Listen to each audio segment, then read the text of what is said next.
1000 ரூபாய வாங்கிட்டே மாநாட்டுக்கு போறேன். நான் நிக்கிறேன்.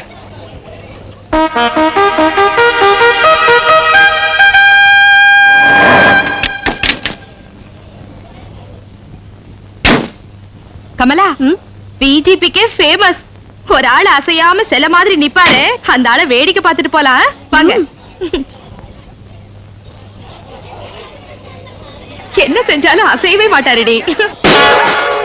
கொஞ்சம் சிரிங்களேன், நான் உங்களே கட்டிக்கிறேன். நான் ப்ராமிஸ் பண்றேன் மாமா. சிரிங்க மாமா. ஐ லவ் யூ மாமா. சிரிங்க மாமா. போடி அந்த பக்கம். நீங்களா இதான் மகாநாட்டுக்கு வர லட்சணமா? தினமும் பிஜேபிக்கு வந்து இப்படிதான் நிக்கிறீங்களா? இனிமே வீட்டு பக்கமே வராதீங்க, என் கூட பேசாதீங்க, உங்க வைஃப்னு சொல்லிக்காதீங்க. எனக்கு எவ்வளவு அவமானமா போச்சு.